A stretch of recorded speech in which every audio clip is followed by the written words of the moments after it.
So Anthem's early access launch is almost upon us, with just a few more days up until then, and it seems that this is most probably going to be yet another eventful week. The people over at BioWare are getting ready for release day, and it looks like later this week there's going to be yet another developer livestream, so I'm super excited for that. We are also getting some very good tips to keep in mind before playing the game coming our way over from Michael Gamble on Twitter, and some other juicy stuff I'll be covering in this video, so if you guys enjoyed that, a like would be super appreciated. I also want to quickly bring up the Anthem giveaway that you can take part in by simply following the links down below, and the giveaway itself will end in a little bit over a week from this point. Also, there's an additional one that I'm doing on my Discord channel for the active members, so if you guys want to join in, talk about Anthem, group up with people when the game comes out, and also take part in this giveaway, go ahead and follow the links down below. Now, I was talking about Michael Gamble mentioning some tips to keep in mind before playing Anthem. The first one is of course to try avoiding spoiling the story for others. If you care about the story, also be careful about watching streams. Of course, with the game having an early access phase and not everybody being able to play until the 22nd of this month, there's most probably going to be a lot of videos being posted on YouTube, on Reddit, and these will most likely also spoil the main story for you. So if you guys care about that, you might want to be careful when navigating sites like YouTube and Reddit.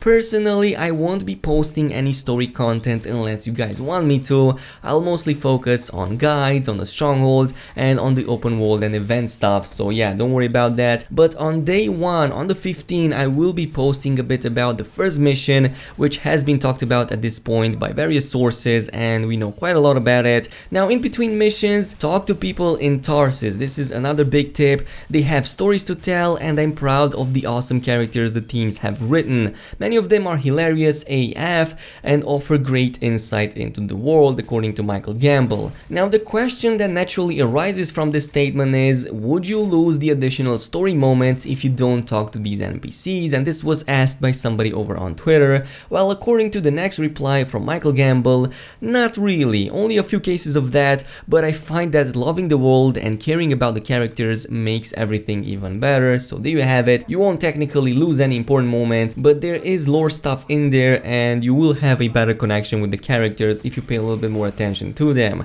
Tip number 3, it seems that BioWare will be giving us some coins in the beginning of the game. Michael Gamble recommends playing a few hours to see what javelins and looks you want. The customization system is deep. In other words, don't blow it all in 5 minutes. I'm personally stoked about this, and I'm probably going to spend most of this coin on materials and probably emotes, just so I can make my armors a little bit better. I already have the Legion of Dawn skins, so I think I'll be fine with that for some time, which means that I can focus on other customization stuff. So yeah, that is just me, but you can do whatever you want to. Speaking of coin, use the alliance system. It's awesome. You'll get good coin from it, according to Michael Gamble, and not just coin, XP too, which means you'll also level faster. The alliance system, for those who don't know, is pretty much a mechanic that rewards you XP and coin the more you play with your friends. So it's going to be beneficial to you to run with your own crew on a daily, weekly, and even probably monthly basis. Speaking of running with your friends, one person asked, do you have to get through a certain number of missions before you can team up with your friends, or will that be available from the get-go? And the answer from Mark Dara was that you have to finish the tutorial. So within the first hour at most of you starting the game up, you should be able to group up with people, including your friends. At number 5, if you guys want a challenge, especially in the beginning hours, play on hard. Of course, hard being the difficulty. The loot is better and the missions are beefier. Just don't be surprised if you're going to get your butt handed to you until you're good. Personally, that is exactly what I was planning to do anyway. I kinda got used to the difficulty when playing the demos anyway, and I did see quite a difference in loot quality and possibly even quantity. So yeah, it's quite substantial, which is why I'm most probably going to be running on the hardest difficulty. This should keep us going up until level 30 when finally unlocking the Grandmaster one, and this is a whole different ball game in itself. I'm going to be talking a little bit more about the Grandmaster difficulties later in this video. At number 6, again, use the Alliance system, here reinforcing the idea that this is a very important mechanic that you should keep in mind. And of course at number 7, start out by being aware of the daily and weekly challenges. They are awesome valuable. Most of these will require you to complete a certain stronghold, world event, defeat a certain number or types of enemies, among many other things. Now moving on, I was talking about BioWare planning a live stream later this week, and according to Anthem's community manager, I am getting super pumped up for this week. Anthem game starts rolling out for early access and we have a live stream. Then he came in with a second reply when somebody asked when was this announced, and he said it hasn't been actually, but we are aiming for Wednesday. Look for an official announcement tomorrow, and in this case it's going to be today by the time this video gets posted. Now I'm not really sure what you guys want to see more of Anthem. Go ahead and post down below what you guys would want to see from this live stream. Personally, I would love to see some Grandmaster 3 strongholds and maybe some large-scale cataclysmic events. I would really like to see more of these open world events on a much larger scale compared to how it was in the demo. Now I was talking a little bit about the Grandmaster difficulties that you unlock at level 30. According to Ben Irving's latest statement on the subject,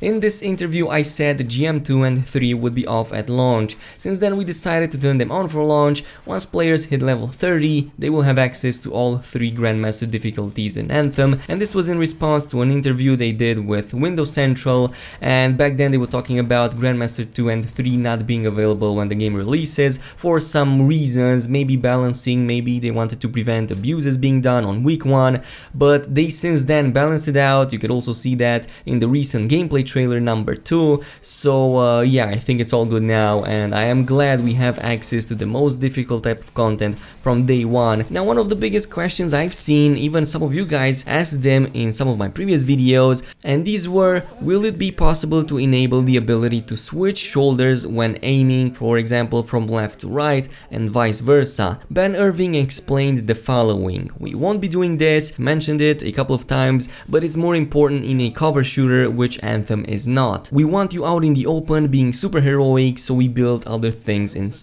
Now on the subject of Anthem being on the next gen consoles, which is a big question right now because in the next couple of years we're most probably going to get PlayStation 5s and whatever Xbox is also planning, somebody asked, will you be able to carry over save files when upgrading to next gen consoles, to which Chad Robertson answered, always. With Anthem going the game as service route, this would probably make sense for BioWare and EA so that they don't lose a potential huge chunk of the player base who's most probably going to be making this transition even on day one when these new consoles will be releasing. At the very least, I know I, as well as many others, will be doing so. It's also being talked that the next gen consoles will have backwards compatibility, so we don't really know how this cross-save thing will happen. Will this something be natively supported by the PS5 by simply having backwards compatibility, or does BioWare have to change something in order to bring those saves over there? This discussion has also been talked about in the past, with of course cross-saves between the already existing platforms from PC to the consoles and vice versa. So yeah, hopefully these cross-saves will be possible in the future. There's been some more talk on the subject of microtransactions, by the way. That is like a hot topic and I believe always will be,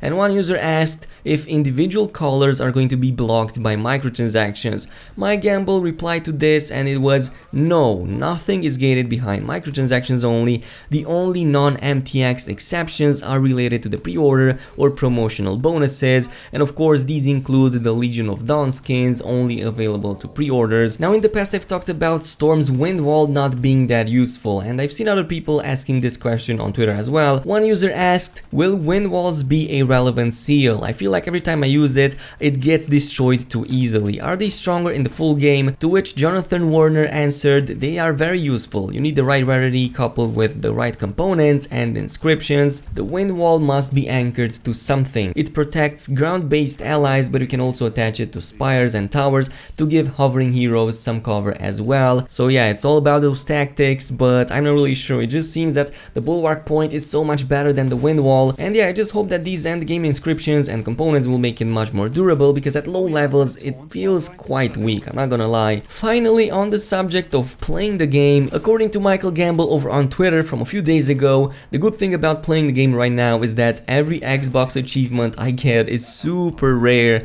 and yeah, I'm pretty jealous of that. I wish I could play Anthem right now as well, but what can you do? It's just a few more days, so I don't think it really matters anyway. But with that, we've covered most of the latest news and info about Anthem. Hope you guys enjoyed this video, case in which a like and a subscribe would be super appreciated, and I'll see you guys soon.